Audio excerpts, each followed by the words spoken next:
In the last video, we looked at how to prepare a data set in order to make it very easy to get that data set into R.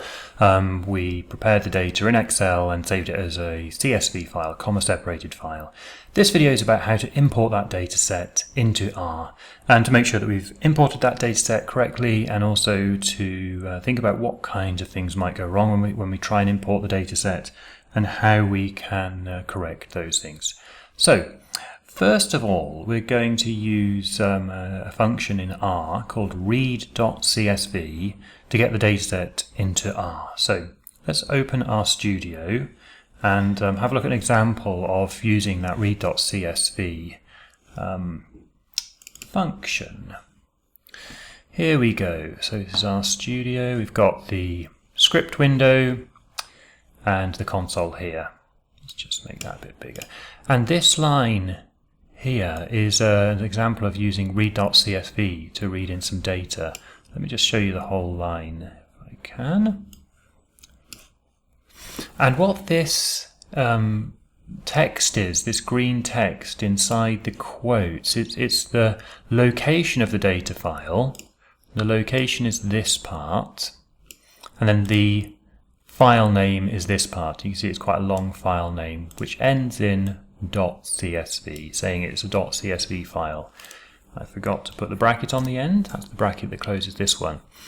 Okay, so it says, so this line of code is saying, please read the CSV file that is in this location and is called that. You can see this is an awful kind of set of words to try and type. It's almost certain that we will somewhere in typing this make an error. So actually the goal is to never have to type this into R, rather to read the data in without typing that ourselves. Now in RStudio, the easiest way to do this is to use the import dataset tool. So you can see down here, now remember this is my environment window, yours might be up here, top right, mine's down here.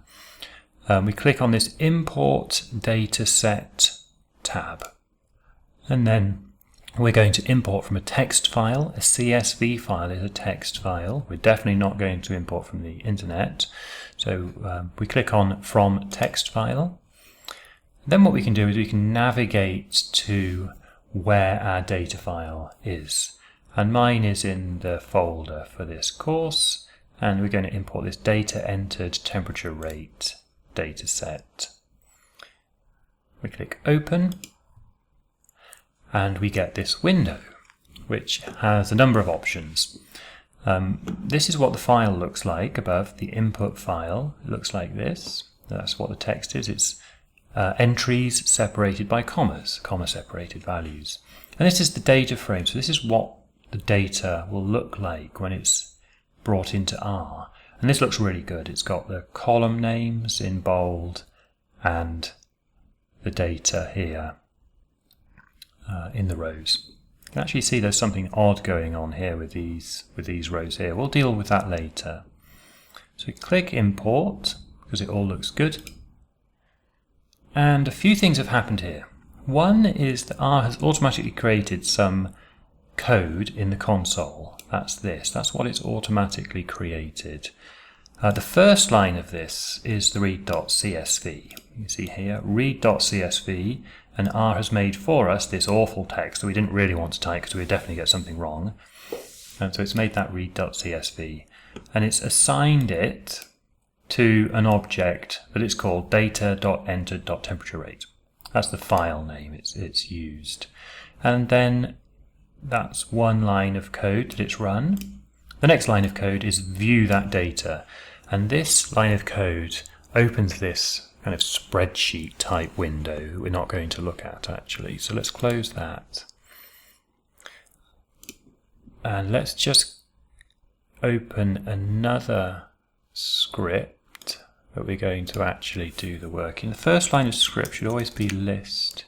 rm list equals ls. To clear R's brain. If we're being good, we comment clear R's brain. Second line of script for R will be read in the data file. And this is where we grab this line. We don't type it ourselves, we grab that line and paste it in here. So I pressed copy, I highlighted the text here, I pressed Control C or Command C to copy that, move to the console, press paste. And there it is, pasted in. Now I'm going to change this object. I really don't want to have to type this in to refer to that data frame, so I'll just replace it with DD. It's what I often use. And let's make another line at the end of this, so we can type more if we like. Good, so let's check if this works by running it from the beginning. Command Enter, and I sent it to the console, clear Arts Brain, and there's no red in here, no errors, so it looks like it's worked fine. Great. Now what's really important here is that you take this code and paste it into your script and save that. I'm going to save it as A1 on the desktop, just because it's quick.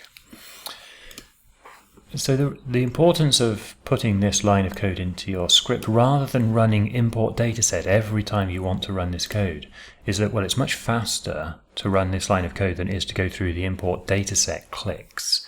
Perhaps more significant is actually this code contains an absolute definitive record of what data file you've used for the analysis. Whereas if you press import dataset, you have to remember what dataset you're wanting to import. So it's much better to do this. This code will run alone without you remembering the data file. So good. That's one way to do it. If you're using RStudio, you can use this import dataset. That's one way to do it. Not type in this. The other way is to use a function called file.choose. File.choose. And we have to open and close the brackets.